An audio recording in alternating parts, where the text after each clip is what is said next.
Why, hello there, everybody. Today I am going to be going over a couple of videos that people have made, and something that I think I'll actually have something to talk about.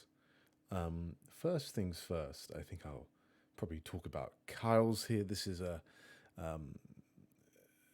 sorry, I should have a bit more of an intro. Basically, I'm doing this once again because there have been quite a few videos that have come out, and finally I can talk about them because some of them are like on series I haven't watched, and I don't want to spoil myself, but I do plan to eventually watch them.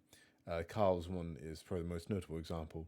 But because Attack on Titan has just ended, I thought I would talk about this video here, which I think just from an analysis point of view, I just thought it'd be nice, talk about one of Kyle's older videos, which is pretty dandy, pretty fun and dandy.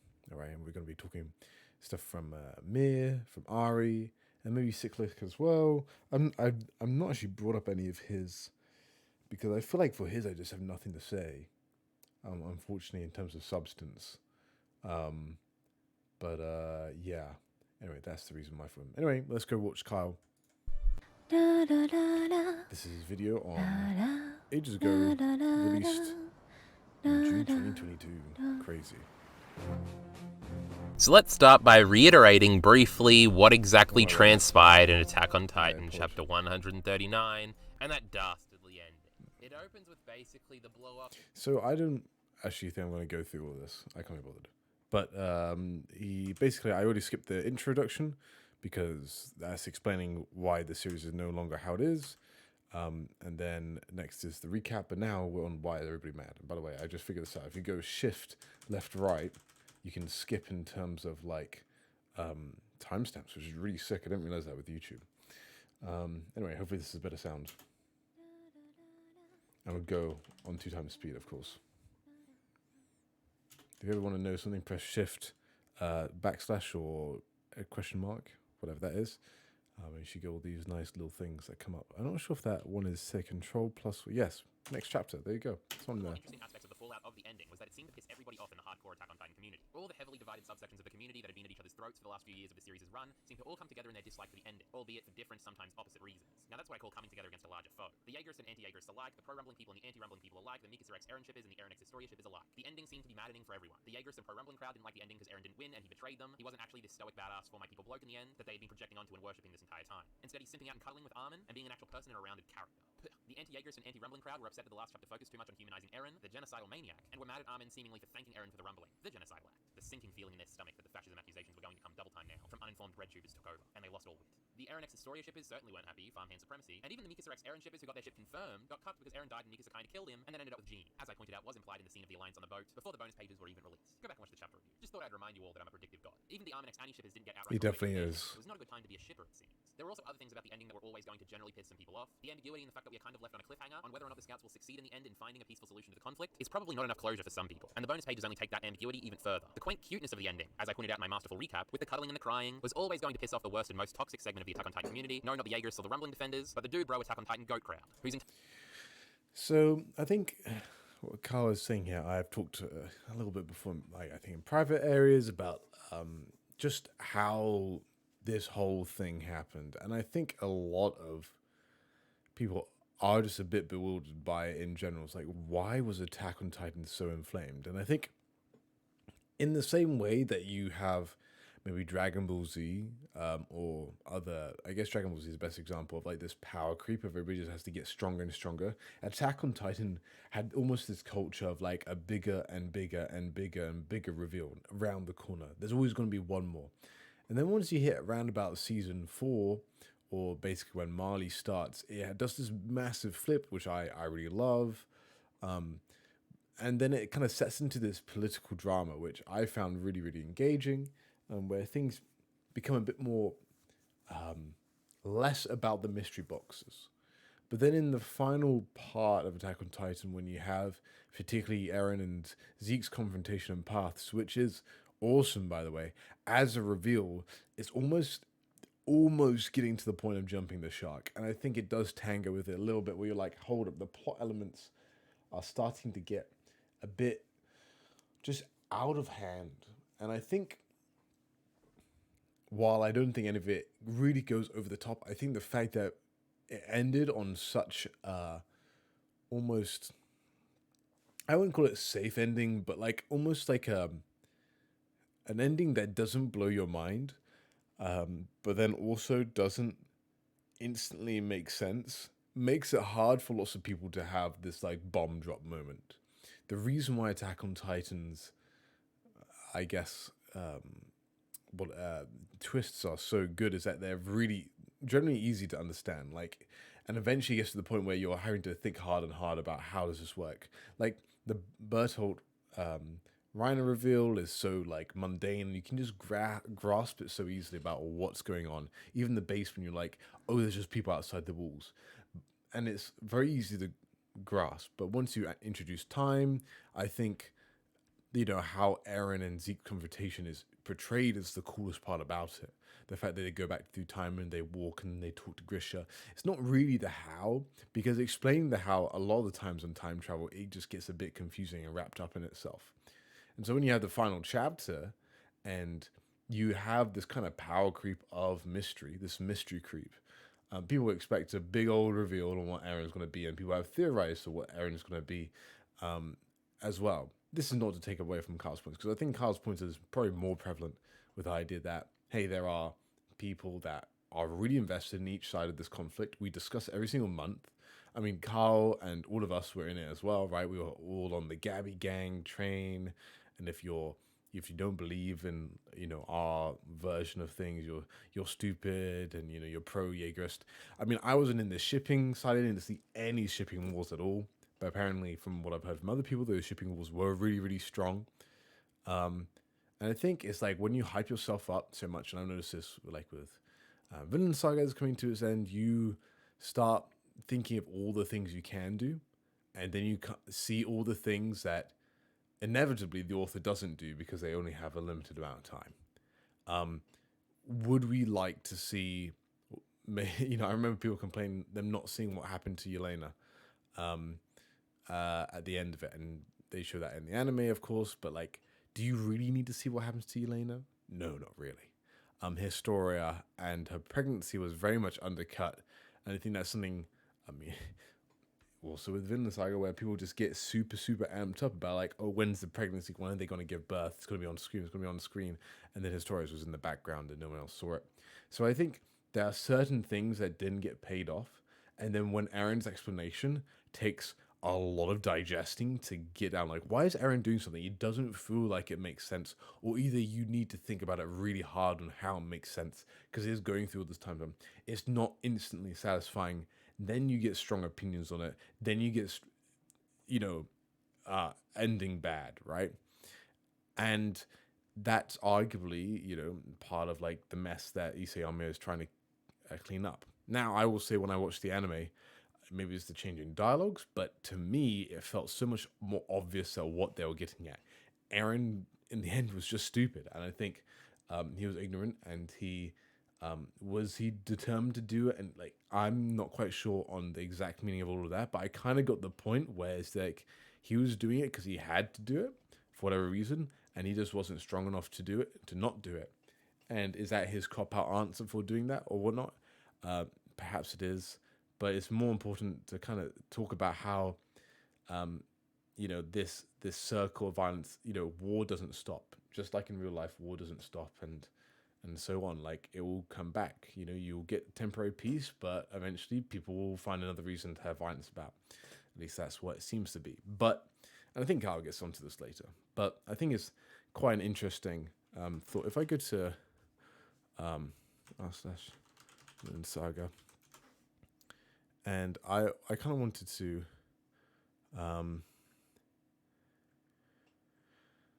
talk about something. How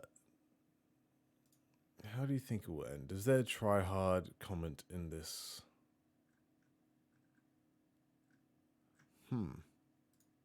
Interesting. This is probably it. A try hard comment, and I know, Kyle, you don't care about try hard, but he says something here. I think.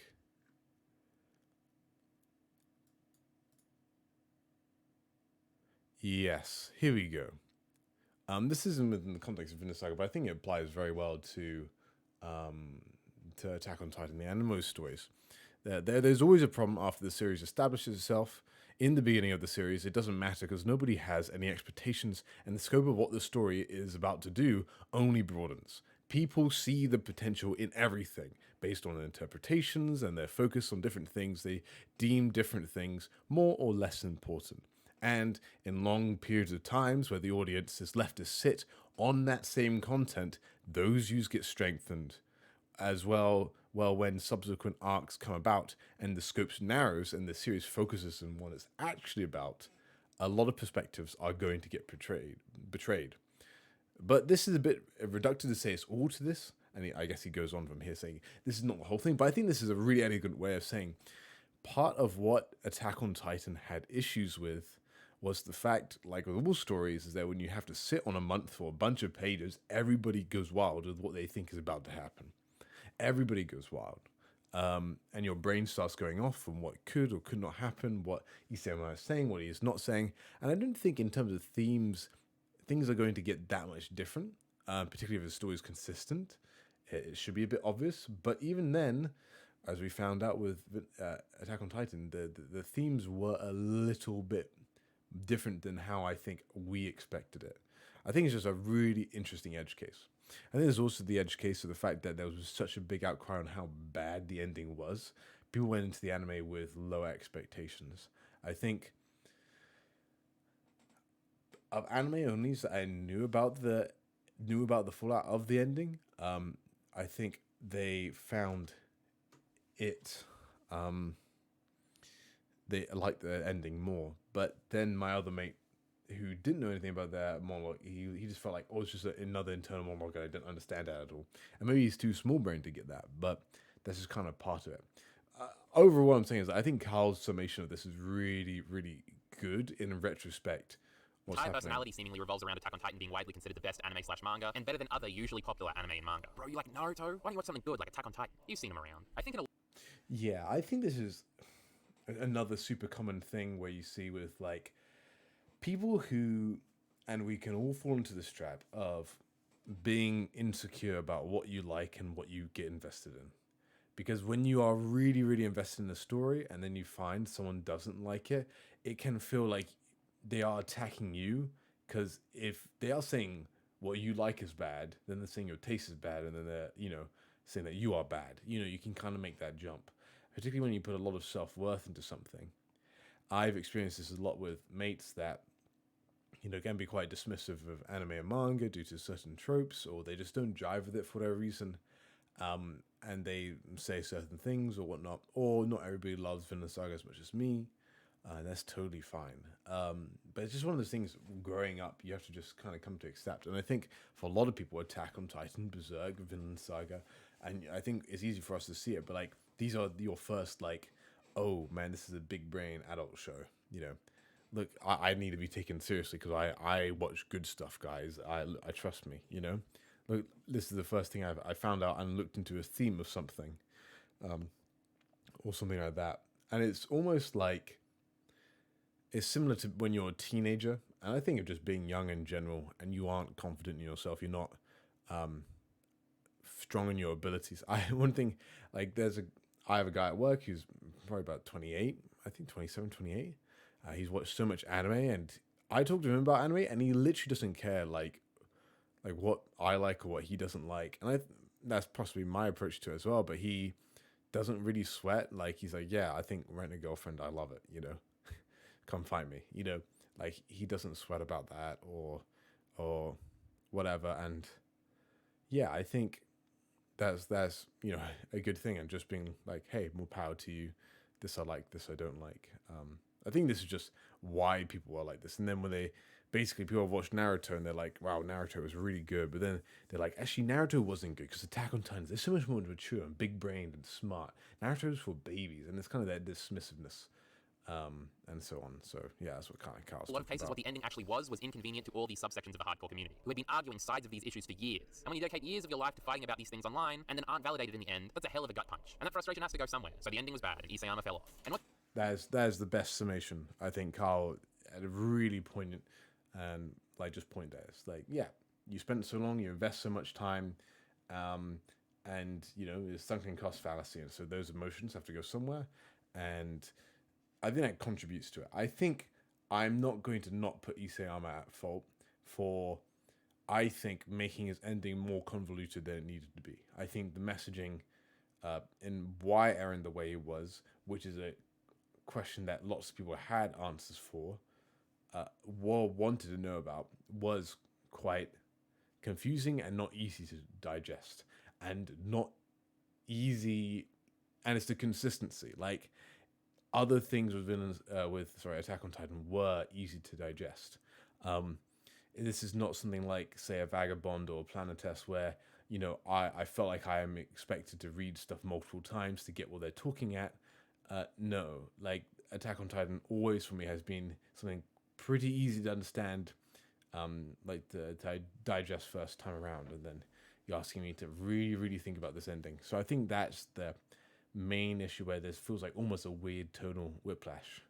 And I don't know if this is like correct or not. Maybe people would disagree, but it's a fascinating edge case. But anyway.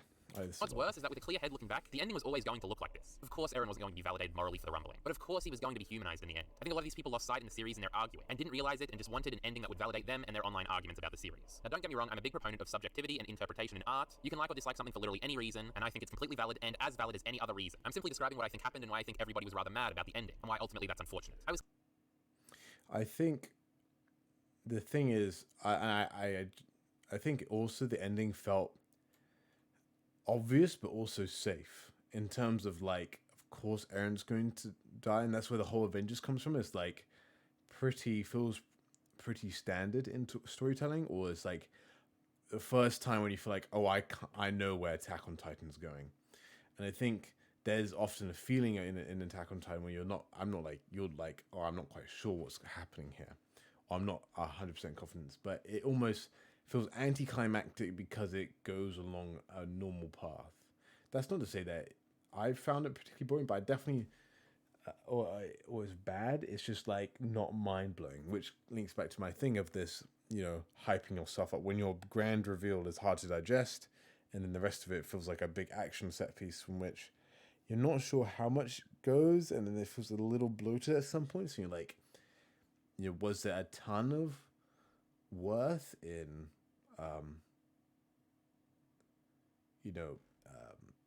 in turning everybody into Titans at the end to have them unturned? Like, is that really, really necessary? Like, it feels not quite as tight, which I think is interesting. Also, just noticed that here, there's a Roberta video that came out 2 days ago that's got 800k views. That's kind of crazy. I didn't think Roberta could get that many views from Black Lagoon. Anyway. It's clearly an anti-Jaegerist, anti-rumbling argumentarian back in the day. But I like to think I could still engage with media without purely seeking personal validation for my worldview from the final events of the story. The series itself, I think, became secondary to moral crusading internet arguments about crypto-fascists, or a person's duty to nation and their people, or whatever the fuck. And I think it all got a little out of hand. That's at least where I think a lot of the controversy is derived from. An incredibly toxic, at each other's throats fan base, which didn't find any validation in the ending. Not like there aren't other reasons to dislike the ending. We'll talk about complaints about Bird Eren later, and I'm not saying that everyone that dislikes the ending falls into any of these camps, but it's definitely a trend I noticed, and is what I think largely happened in the more hardcore subsections of the community. But let's stop talking about the controversy or what other people thought or didn't like about the ending, and talk about what I liked about it, if I'm such a fan. Spoiler alert, I basically liked or have come to like all the things that people in these communities were mad at.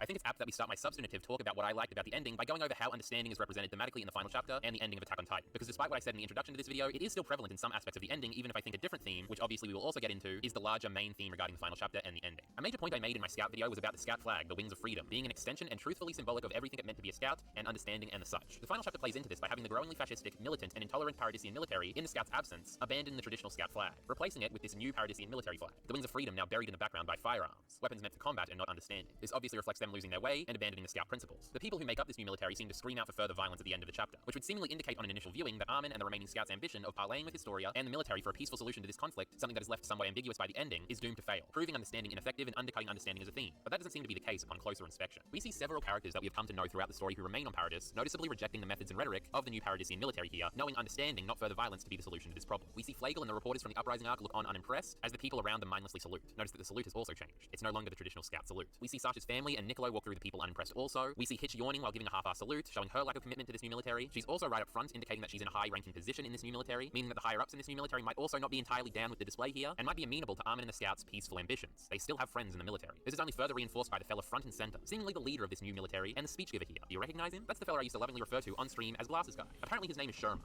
And you might not have recognized him on your first time through the chapter. Shame on you. His prominence here is important because Yeah, as always, I love the Kyle narrative style of just like kind of punchy, quick at it. You know, it's good fun. I all these points are stuff I remember. You know, I'm on the stream for all this when it happens, and we're always Glasses Boy. But yeah, I think that's a really cool detail about the Glasses Boy Sherma. he was told by Shardis, in a scene you also might not recall, after offering his loyalty to Shardis, before Shardis leaves to die with Magarth and assist the Scouts, to not oppose the Jaeger's faction remaining on Paradis, but to infiltrate them, and someday make his move, which he seems to have done to massive success here. This all combined with the fact that Historia is obviously another old friend of Armin and the remaining Scouts, and somebody who can be reasoned with, leads me to believe that a peaceful negotiation and an understanding between the Scouts and Paradis was certainly possible in the aftermath of the final chapter, reinforcing understanding thematically as a positive solution to this and every conflict. That's my view of how understanding factors into the wider grander themes of Attack on Titan as represented in the final chapter. But I also want to talk about understanding on a more interpersonal level thematically in the final chapter. So let's talk about interpersonal understanding first in the Armin and Eren opening conversation of the chapter, and then talk a hell of a lot about interpersonal understanding in the final scene of the chapter, with Mikasa and yes, Bird Eren. I do also like these intermediate. The Eren and Armin opening scene from the nice. chapter is from a character standpoint entirely about Armin and Eren interpersonally understanding each other and getting on the same page after they spent the last nearly 50 chapters of the series on wholly different pages. This is Armin's first insight into Eren's mindset and reasoning for the entire final arc, and through their dialogue here, Armin and the audience are finally able to understand Eren's personal indiscretions against him and Mikasa in chapter 112, which we spend a lot of time on here, as the last chapter personalizes at every opportunity, and his genocidal indiscretions against the world also. Remember that whole rumbling thing? Eren explains here that his motivation was to actualize the best perceivable outcomes for all of his friends, the people he cares most about in this world, as teased with the railway scene back in chapter 108, even if it means sacrificing and martyring himself. This is, of course, a motivation Armin can relate to and understand, since he's done the exact same thing in the past, though through a drastically different method with drastically different moral implications. Besides getting on the same page, this scene is also about discovering that the Eren Armin used to know and love, the Eren from pre-time skip, is not completely lost in the self-admitted clusterfuck that Eren describes his mind as. The awkward incel Eren moment, the holding hands and cuddling, the resigning himself to the possibility that he might have done the rumbling because of his innate anger and lust for vengeance. These are all very old Eren things to do, say, and think. It's in finding out that the old Eren is still in there that helps Armin trust and understand Eren in this scene. They leave each other embracing, and with some closure regarding their journey together and their friendship, with a mutual understanding of Eren's actions and motivations, albeit still in disagreement about Eren's methods and his terrible mistake. Yeah, that's an interesting thought about. I think it's hard to wrap you up with time travel or any like omniscience, temporal omniscience. With that basically being like you are experiencing everything at once, and there's almost like a limit to Eren where he has no clue where he is, what he's doing now, but he is still the guy he was in some regard, and that's why I like about the ending where he starts, you know, breaking down for Mikasa. Is like we finally see, you know, a human there, that kind of has emotions, but also shows you how immature and ridiculous he is. Like just, and what power shouldn't be given to Eren at this time. It's just quite irresponsible, and yeah, it's almost. But yeah, and then that's when it all comes into like, oh, he was determined to do what he was going to do. Like there was no other way he could have done it. And it's like he didn't have a choice, but he did have a choice, and I still don't really understand that. But maybe we can discuss that on the thing I'm doing with Rika and Ari. At no point in the entire series would I describe Eren and Mikasa as having a mutual interpersonal understanding of each other. That is, until this final scene. But to understand that understanding, I'm just being difficult at this point, we first have to understand, please make it stop, their history of misunderstanding each other. Got it? This is how Eren and Mikasa's relationship misunderstandings usually went. Mikasa would be incredibly indirect and hesitant, and Eren would be normal levels of main shonen protagonist oblivious to the girl that clearly likes him, leading to debauchery and no progress. They almost had a breakthrough in chapter 50 when Mikasa thought it was literally do or die, or I guess do and die. May as well do if you're gonna die. But then Eren fucked it up and saved them from imminent death instead. They also, of course, nearly had a breakthrough in chapter 123, when Eren unconceivably, untactfully, and bluntly just straight up asked Mikasa what he was to her. She hesitated again in that moment before they were interrupted. And once again, no progress was made. There's a lot of miscommunication and not being on the same page going on here. Even in their paths alternative fantasy in chapter 138, where they have run away together resulting from Mikasa not hesitating in that moment and Eren reciprocating her feelings, Eren still does not have an understanding of Mikasa's feelings, and really isn't trying to. Instead, he's selfishly playing martyr, telling Mikasa that she should throw away the scarf when he dies soon after his 13 years are up, and forget about him and move on. Be free, he pleads with her, misunderstanding her and not thinking from her position, or about her feelings as the person in this relationship that isn't dying, who doesn't. I do like this point a lot. It's like this version of history. It shows that it's not actually good. It's not the one you want. Because it's not the one they actually understand each other through, which is basically almost verifies Eren killing all those people. Get a release from her feelings through death. In the climactic pages of chapter 138, following this plea from Eren, Mikasa rejects his words. She denies him and wraps the scarf back around herself, not in character regression, but in committing to never forget him and knowing that his memory will live on with her. And like back in chapter 7, she is given the strength to fight and delivers the final blow to Eren, winning the battle of heaven and earth for the scouts. Mikasa cannot just forget about Eren. She cannot just throw the scarf away. From an emotional standpoint, this is obviously impossible, and misunderstands from Eren's perspective Mikasa's feelings, and what dealing with grief is like, which he should know a thing or two about. People will tell their families as they are dying not to be sad for them after they go, or urge them to move on as Eren does with Mikasa, but this is some deathbed privilege shit. Easy for you to say, pal, you don't have to deal with the emotional aftermath, you'll be dead. With them having now come to an impersonal understanding about their love for each other, this is the last misunderstanding that needs to be rectified in their relationship. Eren properly understanding Mikasa's perspective, and it is in this final scene, through the act of a miscellaneous bird, that this interpersonal understanding is achieved. In the final scene of this chapter, we see Mikasa still reeling from this final interpersonal misunderstanding. We see her dealing with the emotional aftermath of Eren's death rather poorly. It's been 3 years, all her friends are yet to return to the island, she's alone. And it seems all she's been doing is visiting Eren's grave and moping around being depressed about it all. She breaks down in tears under the tree on the hill, looking out over a wall with Shinganshi on the horizon, reflecting on him not being with her to see it, commenting that she misses him so much. She hasn't gotten over Eren at all, his plea to her left unfollowed. And then something controversial happens. And to understand why I like it, we have to look back at the last time Mikasa lost her family and was alone, back in her flashback in chapter 6, and the moment Mikasa was originally given the scarf by Eren. I just revisited this moment for the reread I was shilling back at the beginning of the video, so it's fresh in my mind. After Eren and Mikasa killed the would-be sex traffickers who killed Mikasa's entire family, she asks Dr. Jaeger where she should go from here. She comments that it's cold and that there's no place for her to go home to anymore. And in that moment, Eren wraps the scarf around Mikasa for the very first time. Mikasa was cold on 2 levels. First, literally, as their breaths are showing in the scene, but also on a second level. The cruel world is cold. It has left her out in the cold. It's taken her family from her and everything she ever knew. Eren giving her the scarf comforts her from the cold in 2 ways. First, literally, a scarf keeps a person warm. That's what it's designed to do. But also on a second level, it shows the warmth of humanity and of kindness. Eren is taking her in here, giving her a new family and a place to go home to. Ursha immediately after this offers for Mikasa to come and live with their family in Shinganshina. Mikasa in this moment, still stricken with trauma and grief, and the suddenness in which her life has been destroyed, hesitates. She's not ready to move on yet. But then Eren tugs on her scarf, urging her to come with them, guiding her to move forward. Mikasa accepts the offer, agreeing to go home, and cries. The scarf awkwardly and cutely unevenly wrapped around her. She allows herself to move on. She allows herself to move into the next chapter of her life in this moment. Not by forgetting the past and throwing it away, but in an attempt to move towards happiness, which is something she is successful in finding with Eren in her second family. Cut back to the final scene in chapter 139, and It's a great point. I also think one comment is just how much better Isayama's art has gotten. Like, I mean, this it is incomparable. And he has found a real style here. And while it's like, I always think Isayama's autonomy can be pretty whack a lot of the times when he needs to have good not autonomy, anatomy. He really does a good job. So, but yeah, no, this is a great point where, yeah, Mikasa is in the same position again. Her nightmare has repeated. Her second family is now entirely dead. Carla, Grisha, and now Eren. She's lost again. She can't move on healthily until Eren tugs on her scarf and encourages her to move on one last time. Not by abandoning the scarf and forgetting about him, like he had pointlessly and selfishly urged in chapter 138, but by remembering and carrying his memory with her as she attempts to move forward and be happy again. The final scene in chapter 138 is a callback to the original scarf moment, to Eren tugging on the scarf and helping Mikasa begin the process of moving on. That was the inciting moment for Mikasa and Eren's relationship, and it is here again for their last moment, evoking all the same emotions in a wonderful payoff. To end the chapter, Mikasa watches the bird fly off the greener pastures, the afterlife or whatever, resolute, clutching her scarf, tears dry, thanking Eren one final time for wrapping the scarf around her and all that it represents. And sure enough, in the bonus pages, yeah, I think there's also that, I think it was chapter 55 you said, where she does ask Eren, I really want you to keep on wrapping this scarf around me. And it's almost like Eren still keeps on wrapping that scarf around her. Literally, metaphorically in the bird, I guess it's literal or metaphorical, but then also with her memories of him keeps her wrapping that scarf around her. It's not to forget it. And I think this is, for, I guess, all is so interesting because I feel like what happened in Attack on Titan was maybe this is incorrect to say, but I feel like we got a lot of, for the side characters, a lot of character development in the middle.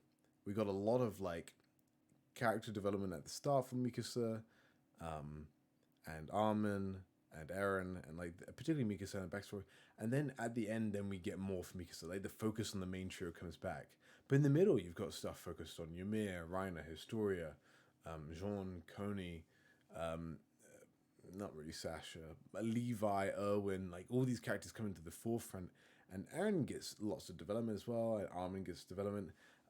I'm sure there's more subtle development for Mikasa as well, but it's here that Isayama actually manages to tie up and make those earlier scenes, which can be seen as a bit, I guess, I'd say tropish, and when Isayama's character writing was a lot less interesting, and make it more interesting in retrospect.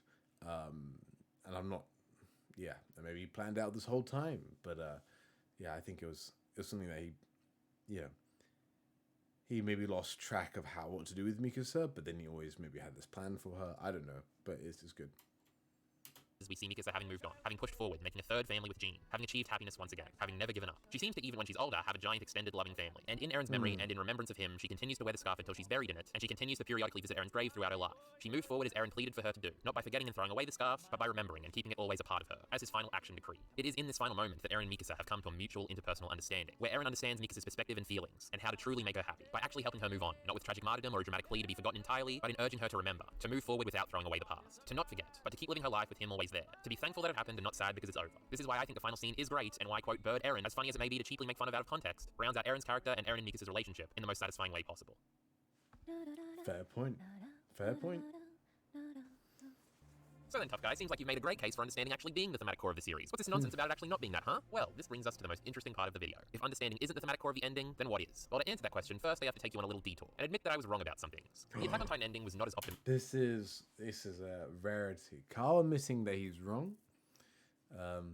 You never find him admitting he's wrong to your face, right? Even if you point it out to him, you know he's got to come to it by himself. But this is the first here, people. It's because I expected. Every month after month, in my last minute prediction videos and in my chapter review videos, I would preach that it was obvious that the scouts were going to win, that Eren was going to lose, and that thematically the message of Attack on Titan was going to be that coming together and understanding each other was the way to save the world and end the cycle of hatred, etc. Chapter 127 ringing in my mind. I was so very confident. I seemed to think everything was perfectly building up to that, but this was not what eventuated. And though, as I've demonstrated throughout this video and my previous scout video, I still believe understanding to be a stable part of Attack on Titan thematically, there are some aspects of the ending that would seem to contradict it being the thematic core of the series. Even though the scouts did win, and they did beat Eren, it was kind of orchestrated somewhat by Eren, and the ending wasn't as damning on Eren as we've already gone over as much as I'd expected. And it turns out whether or not the conflict was fully resolved in the end by our characters clad in scout understanding is left ambiguous. Did Historia and Armin negotiate peace, or did negotiations fall apart and further an immediate war break out? It seems for the remainder of Mikasa's life that Paradis remained peaceful, per the bonus pages, so we can assume that the characters we come to know and love led peaceful rests of their lives. And I went over earlier how I thought moles in the new Paradisian military would lead Armin and the scouts to being successful, but even that granted, due to the bonus pages we know that understanding did not lead the world to everlasting harmony and peace. Ruin does eventually come for Paradis. The island reclaimed by nature post-destruction was not the optimism I was anticipating. We also have the final 2 pages that hint at the potential cyclical nature of this conflict, as the kid, clearly calling back to the moment Ymir first made contact with the Titan tree, approaches Eren's grave, potentially to bring Titan powers back into the world. That doesn't sound like the ending of the cycle at all. It seems the implication here is that this is all a never-ending cyclical cycle of violence that the Attack on Titan world, not unlike our own, is perpetually stuck in and never learns its way out of, even if short-term understandings can be met and temporary pieces can be achieved. The optimistic ending I anticipated would have been a hopeful one that doesn't necessarily reflect reality, but hopes to usher in a better one through scout understanding. And this potential new message I'm describing would be one of a more cynical nature, highlighting humanity's never-ending hatred for itself and for others, which might be truer to life. Which is also funny because historically I used to fight back against the notion that Attack on Titan had this underlining biting cynicism to it, that it was so dark, that it killed characters all the time, that there was no good or bad in Attack on Titan. Now, Attack on Titan might not be the darkest story I've ever seen, and it might not kill off characters as often as its reputation might imply, and there certainly is good and bad in Attack on Titan, but I think it does have an underlining biting cynicism to it after all. But I think this underlining biting cynicism is descriptive, not prescriptive, in the way of its message. I don't think the point of Attack on Titan is to cynically point out how bad the world is, or how bad humanity is, or that violence is a cycle and that Daenerys' wheel is unbreakable. I think Attack on Titan's prescription, its thematic core, its message, is that you ought to make the best out of a bad situation. The bad situation we're all born into,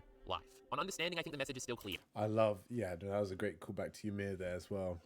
And I think it's interesting the fact that there's this biting cynicism. You know, people will say, oh, it's the Game of Thrones of anime, in terms that it will kill off characters, which it doesn't really. It just did it in that one episode in season 1. And yeah, I think the interesting thing is that this cynicism is then rebuked by people who probably had this cynicism initially because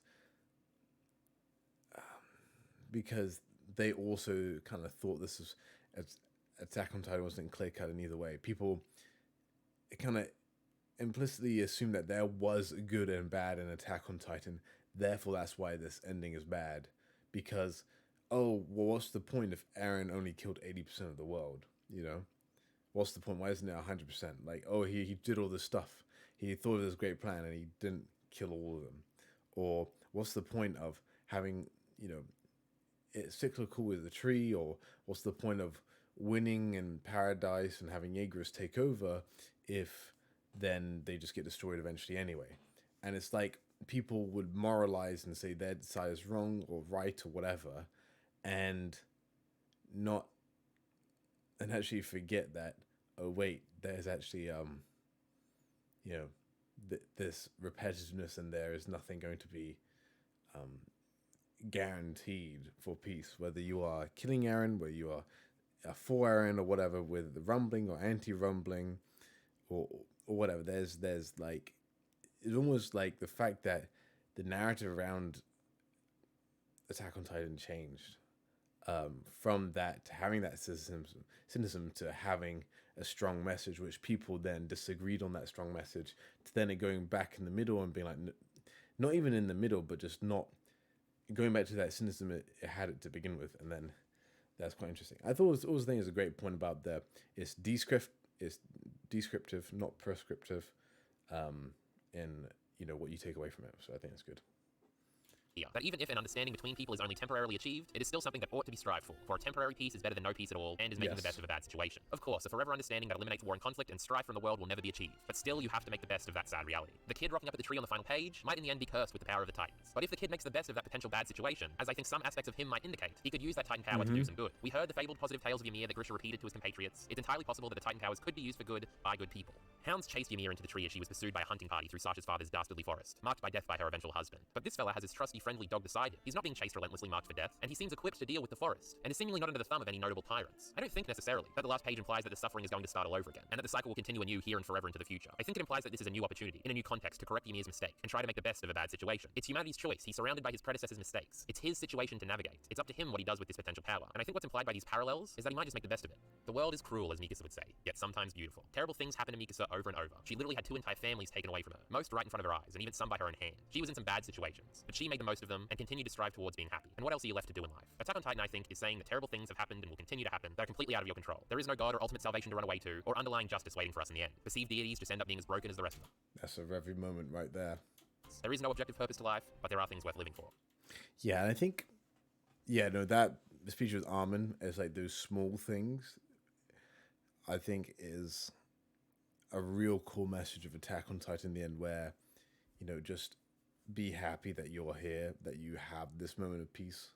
There will be darker days ahead, but work towards trying to make those days not darker. And I think it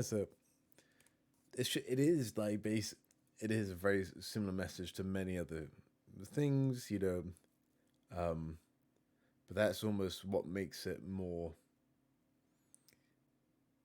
respectable, in what it's saying,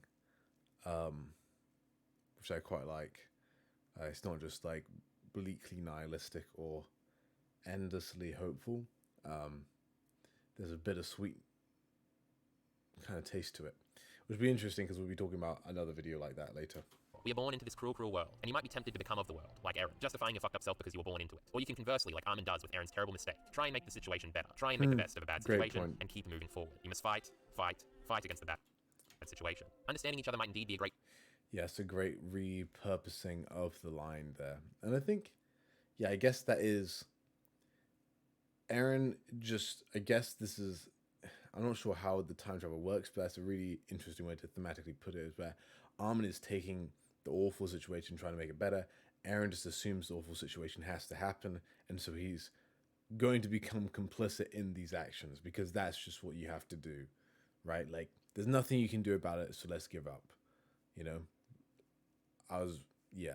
Great tool to assist us of widely making the best of the shitty situation we're all in, but in the end, I think making the best out of a shitty situation is the thematic core of Attack on Titan, and its ending. Ladies and gentlemen, that is my tentative video. What a nice thumbnail. The Attack on Titan ending, and largely the video that was going to be part 2 in our now dead ending. It's crazy when you can watch a video once and then not really pick up on it, because I feel like every single time I watch this video, I forget very quickly about all these points. Because I remember watching the final episode and being like, oh yeah, no, that makes so much sense.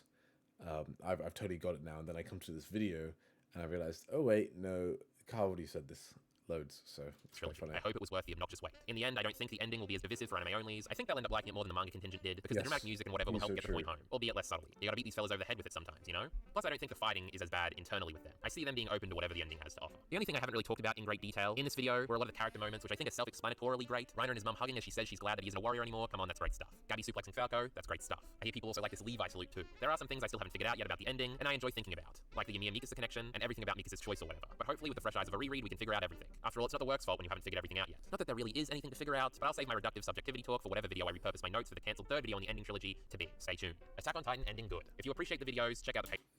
Thank you, Kyle. So let's see what the next one is. Oh, I don't want that. Boom. There you go. Now we're going into Ari's videos. We got Beware of the Apocalypse. So I did watch a little bit of his live stream when he talked about it, but actually not going to. I don't remember that much of it. So let me see what's going on, Ari. Visual spoilers. I haven't watched all of those. Oh.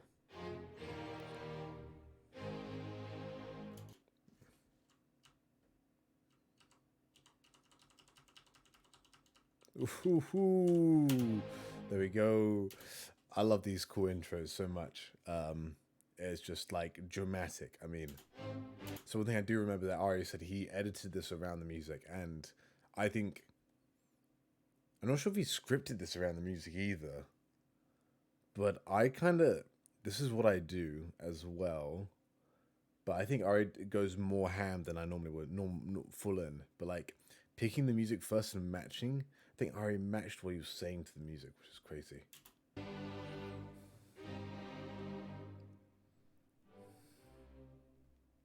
Every one of us has, at some point, stared into the abyss, fantasizing about cataclysmic events. A nuclear holocaust, a devastating pandemic, an uncontrollable artificial intelligence. We seem simultaneously terrified and entranced by the idea of world-altering events. In a world in which these scenarios scarcely become reality, it's fiction which gives these fantasies form. Through fiction, we feel the horror without paying the real-world price, witness the companionship and camaraderie built through shared trauma without going through any of it ourselves. However, in the realm of fiction, we're far from passive spectators. We are a sort of participant ourselves. So on that point, I do think it's interesting because, like, one of those classic conversations, like, what weapon would you have in a zombie apocalypse? I think it's like when you think about these world-ending apocalypses, you'd be like, when I thought about like a nuclear strike, I'm like, will it hit me? Where's the best place in the UK to be so you're least likely to get nuked? Am I okay if I live here or here or here? In a zombie apocalypse, where would I go to survive as long as possible? This is just like, this may be a bit more of a quote unquote hashtag guy thing to talk about, but it's one of those like, theories that people just like to speculate about. It's like a would you rather. It's like trying to come up with just having fun, like in your armchair, thinking about stuff. And I think what media like this allows you to do is like kind of find a real world example and kind of immerse yourself in it. In the same way that those armchair theories would, which I think. In fiction, we're far from passive spectators. We are a sort of participant ourselves. Stories serve as sandboxes for our psyches, allowing us to explore our courage, our integrity, and our capacity for empathy. When we engage with tales of dystopia or apocalypse, we don't just immerse ourselves in calamity, we experience it viscerally. We become emotionally invested, taking on the fears, hopes, and losses of the characters as if they were our own. We consider what we would do if placed in similar situations, whether grappling with the cycle of hatred in Attack on Titan, reflecting on what we would do if faced with the indiscriminate violence of the Gun Devil's attack, or confronting the mental toll of totalitarian regimes in THX 1138 and 1984. These stories compel us to reflect on the boundaries of our own moral landscape. But what happens when the narrative steps off the page and begins to stir real-world debates? Take, for example, the passionate discussions surrounding Berserk and Attack on Titan. The eclipse and the rumbling are not merely topics for fan theories, but evolve into legitimate debates about morality, power, and the nature of good and evil. Debates that can have immense consequences on the way people view the debate participants themselves. Consider those that It's almost like in the same way that sports fans will use like their teams as like proxies for how wars go, in a way, like when I play a sport, I'm going to war without actually killing people. I get in a group mentality of us good, them bad. We play by some sort of honor code, some rules we obey. It's like structured. It's competition, but it's a way for people to get toxic about it very easily. And yeah, that's when this competition goes out of hand. War, propaganda, and racism is that real visceral toxicity that has come out of this competition, this conflict. But that is not, that is still the same when you are armchair theorizing about Attack on Titan, if you're pro rumbling or anti rumbling, or if Griffith is a good guy or a bad guy, because you have an emotional reaction to this stuff for whatever reason, and then you start backing it, and people can get super overly invested in it, which is absolutely fascinating. Yeah, it's one of those things where it's like it's the ultimate touch grass. You know, it's like you have so much peace and lack of conflict in your life that the conflict that you have is purely made up. It's purely hypothetical. It's like, okay, it's almost like when people argue about the Second Amendment and guns. This is probably the best example I can give, because people who be pro Second Amendment would be like, well, what about a tyrannical government? And I'm not going to get into the actual arguments for it. I am, I am a U.S. citizen, but I'm also not someone who's lived there and understands, the cultural nuances probably as well as someone who would live there, and so yada yada yada. But the thing is, lots of people would say in that case, like, well, what about a tyrannical government? I want to be able to protect myself. And it's like, yes, in that ideological situation, sure. And I'm sure there's other ideological situations where the tables are turned, where people are like, dude, is that ever actually going to happen? Well, yes, but is it actually going to have that much impact on me? And then it can be almost like you become like a philosophical debate where you are just talking about it in your armchair, not actually applying it to real life. And I think, you know, this is such an interesting like thought process where I think Ari also says your shared trauma is like, yes, like say there's a character death and so many people are like so sad about it, that there is like a weird like trauma altogether, community trauma, like someone like an elder in your community has died, but it's not an elder, it's just someone else. Yeah. Passionately defend Griffith's role in the eclipse, framed by others as being monstrous rape apologists. Consider those who defend the initiation of the rumbling, label. Yeah, it's one of those things where like if you take a side in a debate, you are like you not only are you wrong, but you're a morally reprehensible person. And I can from that intuit some of your character in real life. And that's also another thing where like, I can understand where people get that from, and I probably get that from as well. But then also, I have friends who then come to an opinion which I think is like kind of ridiculous, but it's not that deep. Ultimately, it's just not that deep. I think an example is when I watched season 2 of Vinland Saga with my mate. He literally said to me everything that like the textbook, of like the history books of farmland haters becomes like, where's the violence? Or I hate that he's a pacifist now, whatever. But like, I could be like, well, you're dumb. You just don't understand, what the story's doing. Why do you like violence so much? Like, you're all part of the problem. But he's also like just my mate, and it doesn't matter. And that's just how it is. It's like not that big a deal. And that's the thing. If someone is like, I mean, I've met people that maybe I've talked to people that are maybe pro rumbling or excuse me, it's late, but or whatever, and then you kind of talk to me like, yeah, now you're a bit sus, but I don't know, maybe I'm too easy to get along with people, but yeah, it's just sometimes you got to talk to them, and it's like, yeah, there's a difference between touching grass. Like, does it really matter if your mate's pro rumbling or not if they're helping you move house, or will, when you're in financial hard times, bring you food?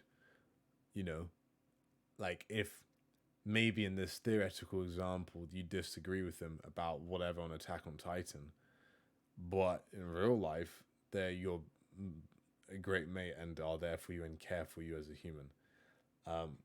Maybe not.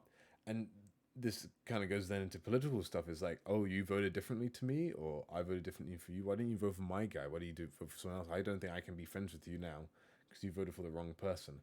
And yeah, that one's always a tough one because ultimately, when you have just these fundamental value disagreements, that can be quite hard. But at the same time, like when you are debating stuff at a high level where it gets to federal government and stuff like that,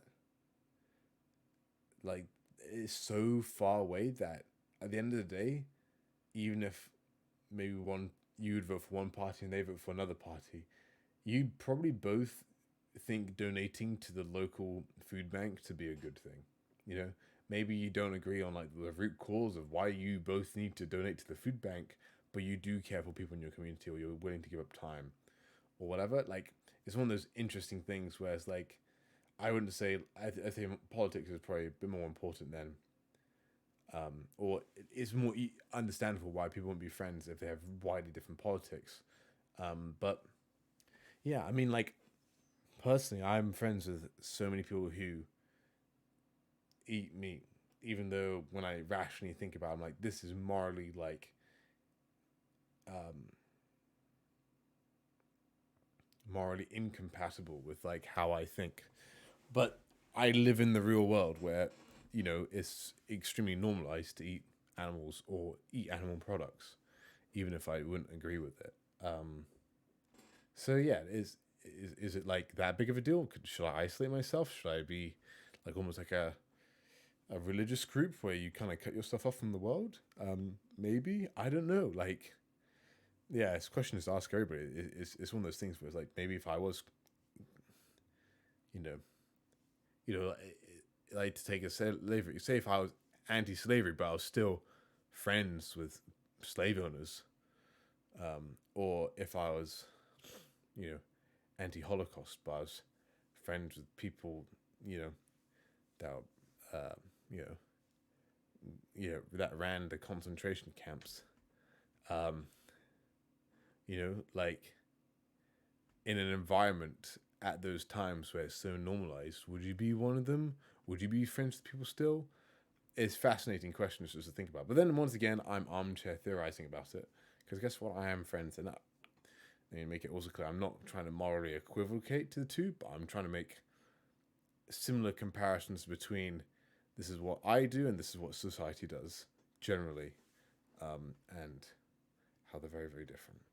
You could also make the same thing about like, you know, I was religious and basically all my mates weren't religious. That's kind of how I grew up at school. I was the religious one that had to answer the religious questions. If people had questions about religion, even if it wasn't my own, I'd be almost expected to know more than them, which is very fascinating. But that's just how it is. Anyway. As proponents of genocide and supporters of fascistic ideals. These debates, although grounded in fictional universes, are a microcosm of larger societal dialogue about ethics and responsibility, and can have consequences on those involved if their language is not couched carefully. So this raises the question, if narratives stir our thoughts and our rage, what impact will technology have on this domain? What is the future of the fictional abyss? What will happen when AI-generated apocalyptic tales are tailored to your individual psyche, serving you personalized nightmares, satisfying your fascination with world-ending events to an unseen... I'm hearing, Aria, a couple of plosives in your audio, a couple of little jiggles of the mic. Unbelievable. Can't believe you do that. I'd say that is an awesome little bit of... I think, Aria, you had this scene with your music, but I think it lines up so well. Have on this domain. What is the future of the fictional abyss? What will happen when AI-generated apocalyptic tales are tailored to your individual psyche, serving you personalized nightmares, satisfying your fascination with world-ending events to an unseen extent? It may offer unprecedented escapism, yet also poses unprecedented risk. Your deepest fears, biases, and moral inclinations being read by an algorithm to produce personalized narratives. But will these narratives push the boundaries of your moral landscape? Or will they create a world of echo chambers where viewpoints are amplified rather than questioned? There is a value in apocalyptic fiction. It's an engaging method of getting us to question the extremities of our morality. But how are we to know if our conclusions are valid if no one is around? I don't think that's limited to apocalyptic fiction. That's limited to, you know, it's every story ever. It's like, would you react in this situation? What do you think of each character? Who do you think is right? Who do you think is wrong? even if the story is saying someone's right and wrong, there's still discussion about it. The amount of you know, you know, is this guy a good guy or a bad guy? Yeah. Around to challenge our stances. While this AI-driven world could satisfy our craving for escapism, it may also create an uncritical audience, unwilling or unable to confront moral complexity. It could trap us in personalized ethics bubbles, where our moral growth is stunted by lack of exposure to different perspectives. In the similar way to how politics is now often online, where you are stuck in your circle and you don't see people viewpoints outside of it. I mean, even with like Attack on Titan, it was wild because I feel like I was seeing only positive things about the anime, and then like one of my mates who is a completely different circle, but he's from out, like he's like, oh, I just thought it was bad. Like, it's fascinating. Like when you just kind of get wrenched out of that cycle. And okay, if that's not the case with the news, why wouldn't it also be when an algorithm's curating it for you to give you attention that this is also how it is, or your mates? Oh, I know your mate's kind of like this, and I know that you like this, so let's show you it as well so you can talk to your mates about it. So as we dive into the future of these narrative worlds, perhaps we should tread carefully, for fiction is a double-edged sword. Give it power and it can illuminate or distort, liberate or entrap, and perhaps if you stare unchallenged into a fictional abyss, well, beware a real apocalypse. I don't think the ending was... I think you could have had a stronger ending. That you could have had a sharper, not fade out. You go, dun, dun, boom, there it is done, not having this fade out. Very, very small thing. I think fiction... Yes, I think a lot of people use it to confirm their biases. Oh, I like this. Like, I guess the stereotypical example is like, oh, I don't like these woke films. Woke films are bad. Everybody says they're bad. They're bad because they want to be woke, whatever. And then they'll watch something like The Boys and they'll be like, wow, The Boys are so good because it does this like both sidesism. But then you actually think about it and look at it, and then they realize, oh wait, it isn't both sidesism. It's actually really woke. It's just so woke that it's criticizing being woke, corporately at least, or something like that. Yeah, and people have their biases. But I think I always like it when a piece of fiction makes me feel a certain way and then makes me bad for feeling that way morally. It kind of makes me like flips it on my head. It's like, oh, how you were viewing this, are you sure about that, son? And I think that's something I quite like that, and it already does that.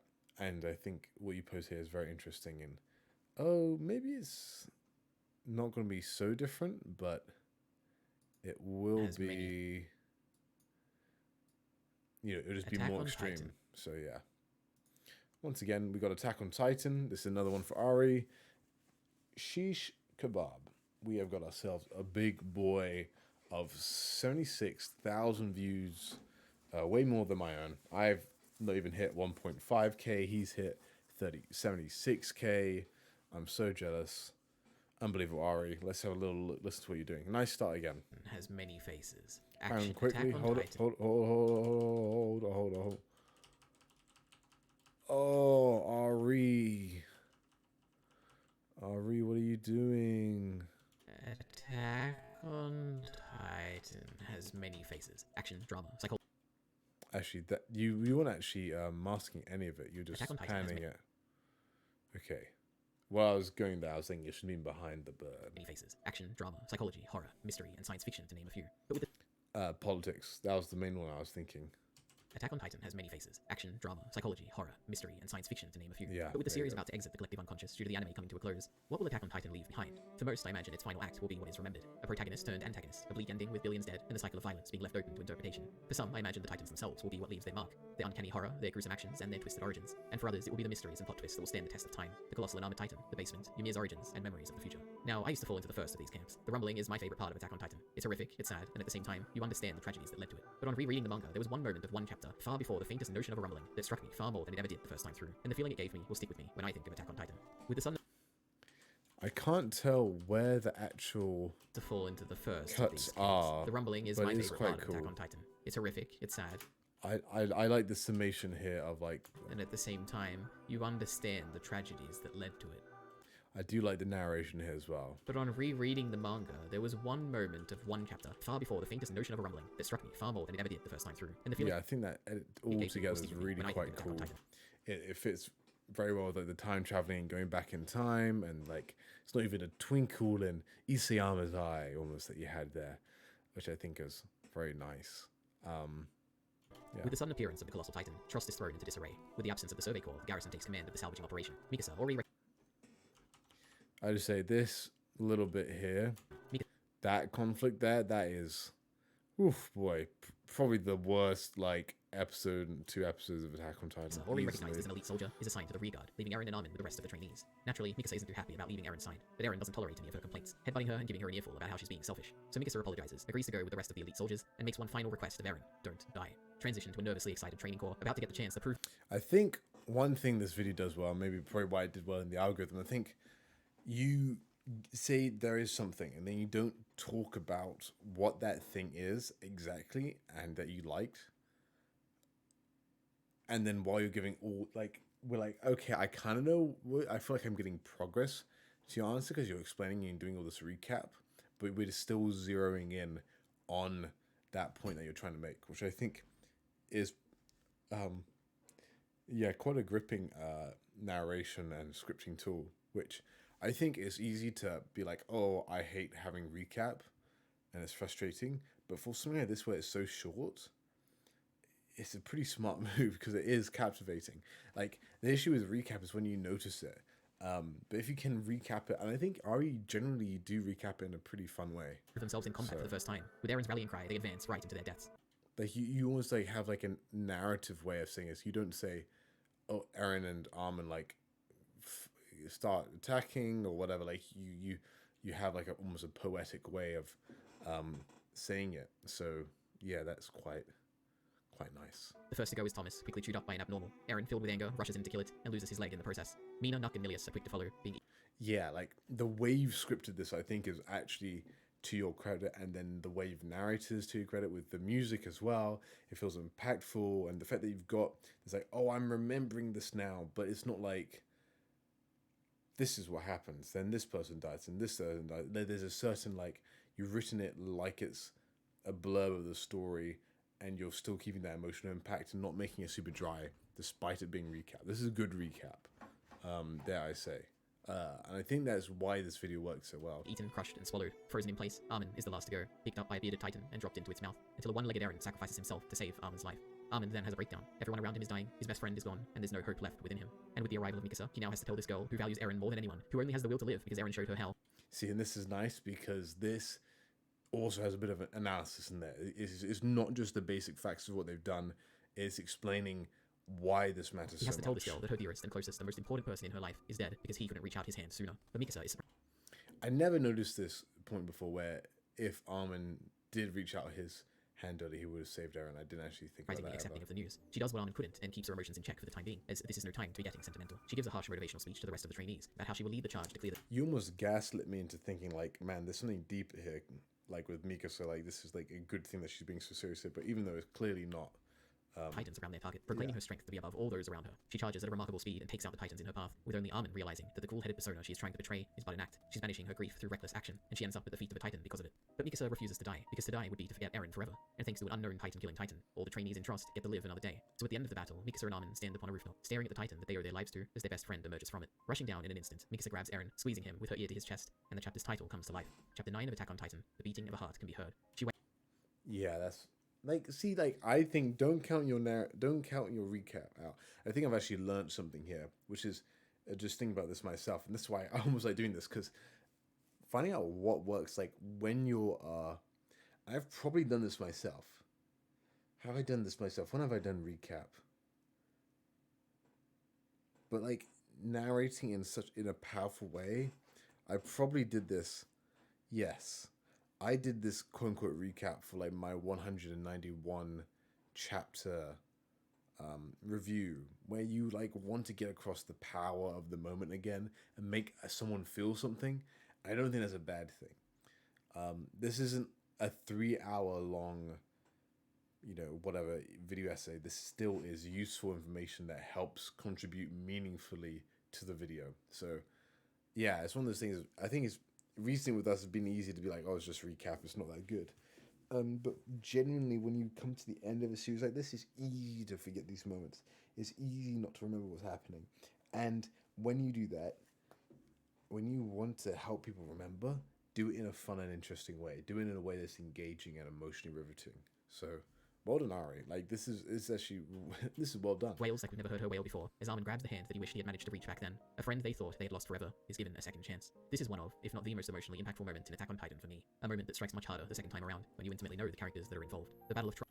Like your narration for this makes like my rose tinted glasses of this moment so much stronger. Because I remember, I know if I'm going to go back and watch this, I wouldn't be nearly as compelled. But the fact that how you are saying it is so much more quick and snappy, it kind of takes out that what I think is like poor pacing at the end there, and much less subtle, much more blunt, less interesting writing choices,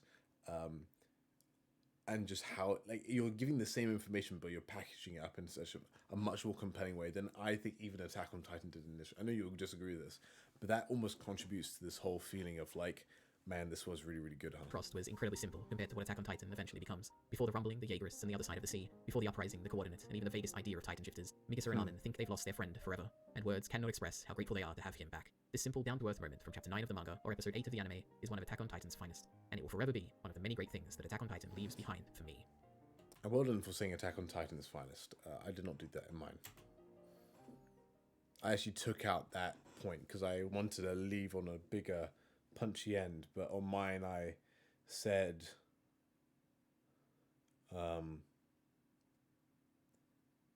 yeah, like, I think I said like, your brain may have not remembered this, but your heart didn't. I thought that was a cool line. I didn't want to say, and this is why it's one of Attack on Titan's finest. I just wanted to go straight into the montage at the end, so that's why I cut it out. But I did have it in the original recording. Let it be known. Oh, best Attack on Titan. All right, and then the final one, because it's getting real late here, and I've been recording for 1 hour and 6 minutes. Let's go to Myre with the coolest thumbnail you've ever seen in your life, but I won't show it here. 戦争について書いているつもりですね。 Also, shout out to Myre for getting almost 9K views on this. 69 comments. Nice. And look at all this engagement here. This is like when you know the video is good because you get a lot of engagement with lots of thumbs up. Oh, Thorfinn Best Boy. What was her name before? I forget, but she's commented on one of my videos. Emma, I think it is. She's cool. So I think it's she. I presume so. Assuming pronouns, not cool, but I will change once I am corrected. I should probably just use they for now. Anyway. 暴力について書いているつもりですが、まあもう一つ言うなら、人間は変われるのかということです。人間が特に自分から変わる、自分の意思で自分の望む方へ変わることができるかどうか、あるいは他の誰かが変わることをいくらか手助けできるのかどうか、僕は大いにできると思います。そのトロフィンもそのつもりで書いています。彼の最初の時と彼の最新26巻の時の表情は全く違う。トロフィンはとても成長しました。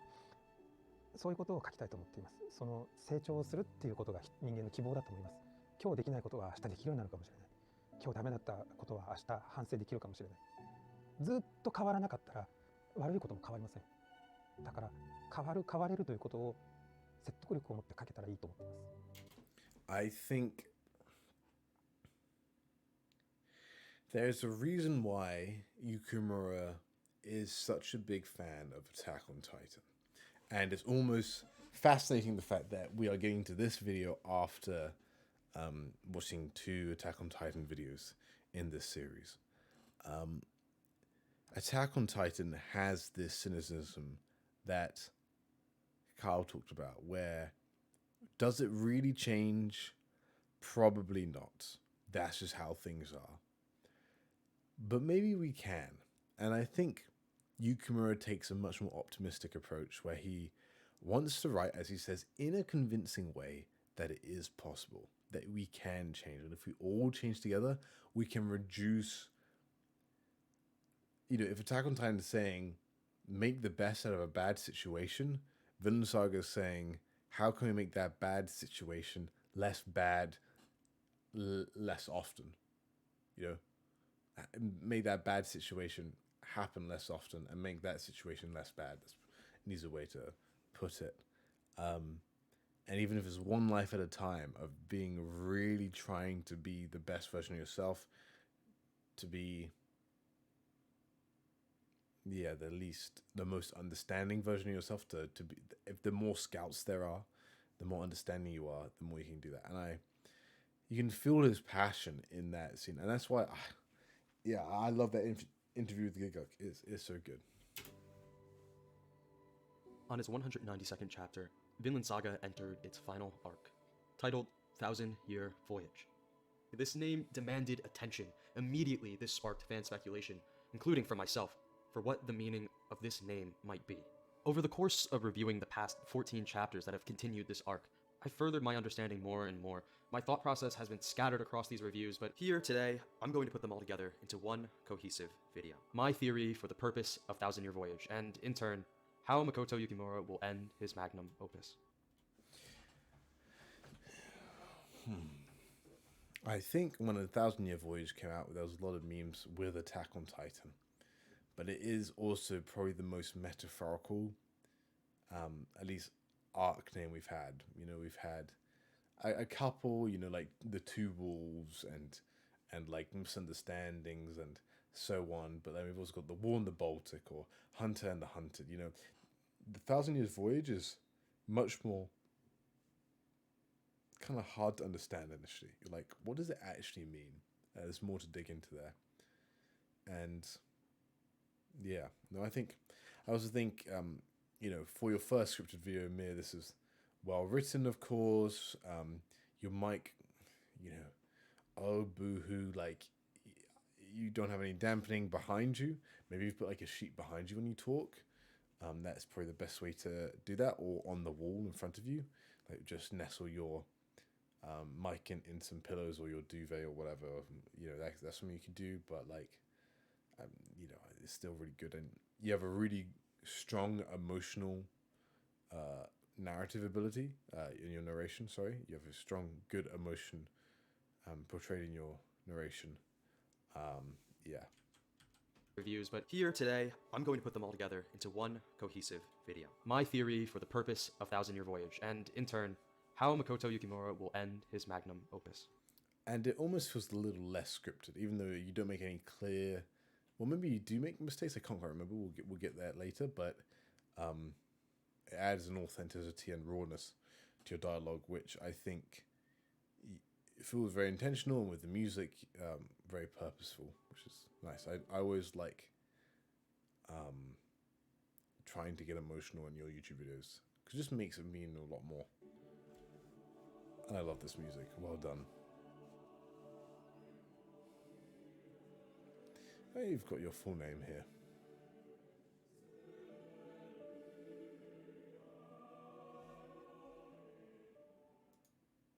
For some reason that text was not.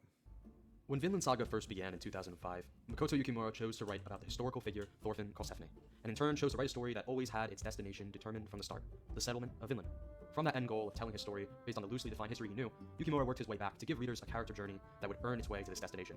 This character journey would produce the Thorfinn Karlsefni that readers have come to admire, a man who hates violence and swore it away, facing the difficulties of that oath, while learning for himself how he can surpass the challenges this lifestyle would give him. Now, he has reached this destination and created his settlement, one which he is determined to make into a country of peace without war and slavery. And the time has come for Yukimura to tell the story he has been planning since the very beginning. True. Unfortunately, So true. but as expected of this series, Thorfinn's idealistic outlook has not gone unchallenged in this new land. Among his settlement are individuals who disagree with his ideals, and cowardly men whose fear is easily Good ignited into music flames by change. manipulators. Not only that, beyond the bounds of his village lives the people who were here long before him. Among them, a growing tension created by a fearful leader who wishes to protect his people, no matter the cost. Now, as of chapter 206, the most recent chapter, war has finally come to Thorfinn's Vinland, and it seems the only option left for Thorfinn is to leave. He has already failed. Like a prophecy, it was inevitable.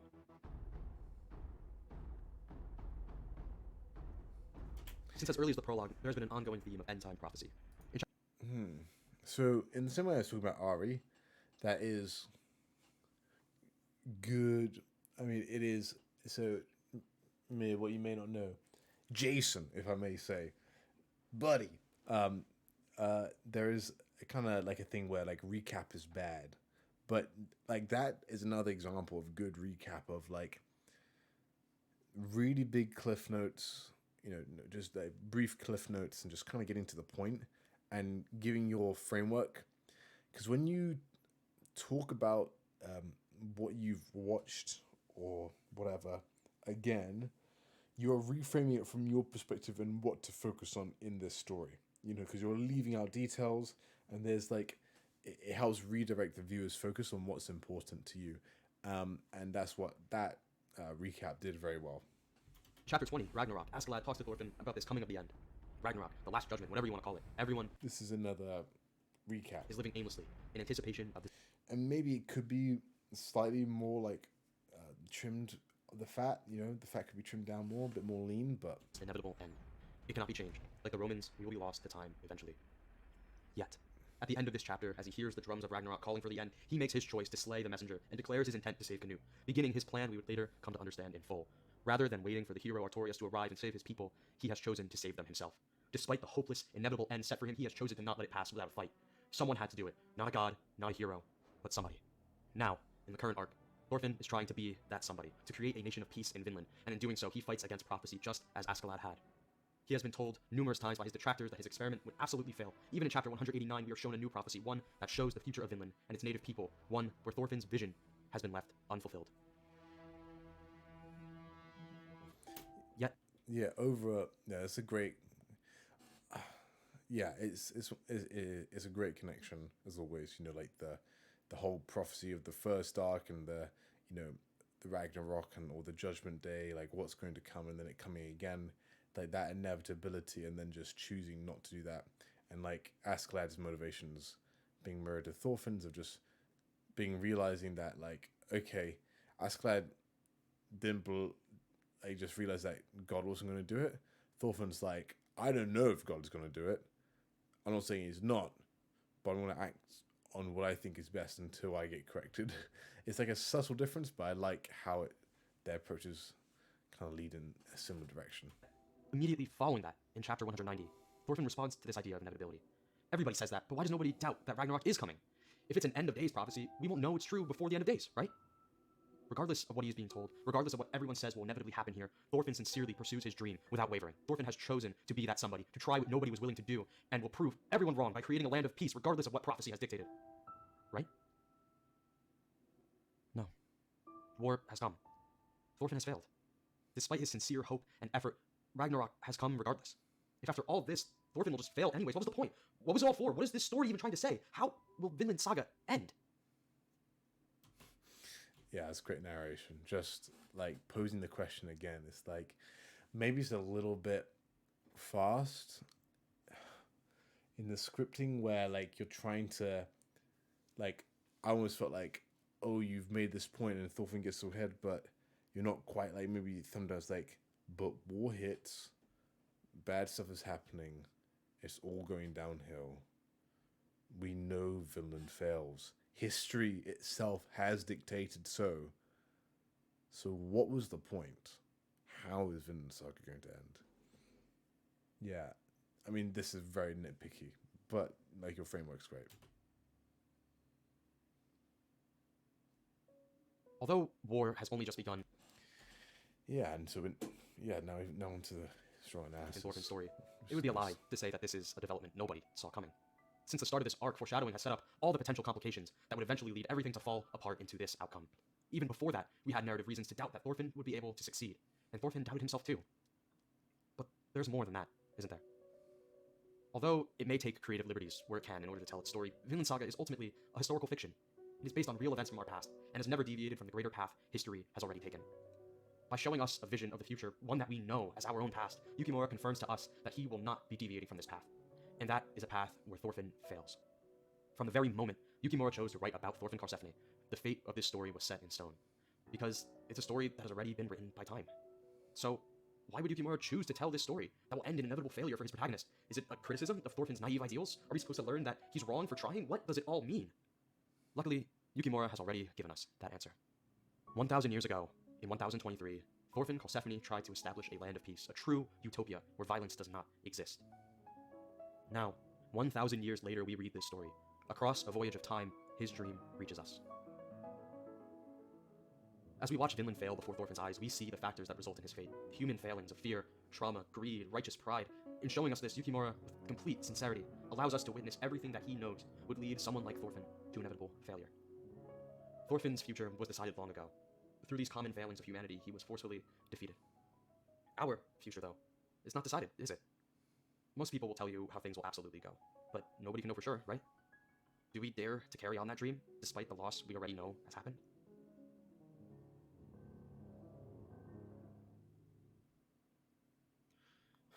All of this talk of the past might prompt you to say, Thorfinn was ahead of his time, but I don't really think that's reasonable. It implies that these reasons that made him fail were problems of the past. But today, these same human problems still exist, and it's through them that we would find failure once again. However, the real problem is not that Thorfinn was wrong for trying. It was that there are too many deep reasons in people, in us, that could never be compatible with the utopia he wished to create. His experiences created him, and if Vinland was a place inhabited only by people like him, it would work, and in that way, he is absolutely right. The reality of this story is that there isn't a place to run to. There never was that Vinland that Thorfinn dreamed of, a place to run to where he could just start all over. The same world he wished to run from was cut from the same human cloth, with all of its flaws, that Vinland had also been cut from long before his arrival. It was true then, and it is true now. In order to make this dream a reality, we have to change ourselves and change society to collectively, genuinely want it. So, what if you also lived through those experiences? What if a story showed you every moment of loss, pain, growth, rebirth, and redemption? What if everyone read that story? That is how you start societal change. Thorfinn and Canute both wanted to create a utopia, free of violence. Thorfinn chose to run far away from existing society, but he failed to realize the factors that created that society, factors that are impossible to run from. Canute chose to force society to change, but in using that force, he only perpetuates the problems he seeks to eliminate. Somewhere in the middle is a man named Makoto Yukimura, who proposes a third option, an attempt to change society through a sincere, persuasive plea that he has put all of his life into. It is the first resort to talk and understand. That is the 1,000-year voyage. That is Vinland Saga. もしも今の俺って最低だって思ってる人がリスナーにいて、たくさんいたとして、でも変われるって漫画を通して一緒に変わることを追体験できたら、もしかしたらその人も変わるかもしれない。Yukimura Sensei, I hear you, and I'll do my best.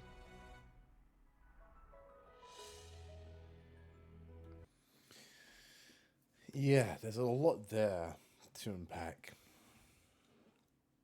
So yeah, I remember talking about this a lot in my Wire video on just like the power of storytelling in general, of learning a lesson. This is, I think, I don't want to say ultimately, but I'm going to say anyway, ultimately what stories are about. It's about learning a lesson without actually having to experience said events. It is through those events that you have witnessed in page, on page, through people talking and so on, what actually it all, and try and apply that to your real life and be like, oh, wait, I went through this, so I don't need to actually go through that in real life. Now, because we're human, we don't always listen, we're fickle and we change, and emotionally what impacts us today, in a week we may forget about the strength of that emotion and so on, because we moved on to different things. Yeah, that is kind of the case. I can think of many cases like that. But that doesn't mean it is useless. And I think your point here is like, yeah, if Yukimura is trying to tell us something about, there's always been this problem with Finland. It's like, well, we have nowhere to run in the real world. Where can we run to if that's what you are telling us, Yukimura? But Yukimura is saying that sometimes you just can't run. Thorfinn probably won't be able to run away from this situation apart from back to Iceland. And he's giving us a plea to, hey, you've experienced this Thorfinn and this story of his growth, and now you understand his life. Please apply the lessons that he learned to maybe your life and to maybe make other people's life better. And it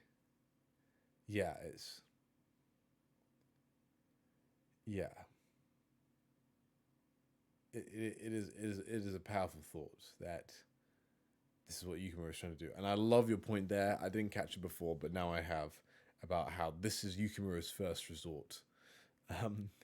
One of the many methods he has used to try and help reduce conflict. And I know personally the amount of times now when I watch other pieces of media, I'm like, wow, that guy just killed that guy. That's crazy. Like, why did he kill each other so quickly? Like I feel like after reading Vinland Saga, I take murder and violence so much more seriously in what I watch. Or at least I think about it more often, which is nice. But yeah, well done, man. That was really well done. Never stop dreaming. Very true. Very true. Yeah, and well, I think that's it for it now. Sorry, Cyclic, if you're watching. I couldn't get to you, but I'm very tired. Yeah, I hope you guys all enjoy yourselves and have a good time. Bye-bye.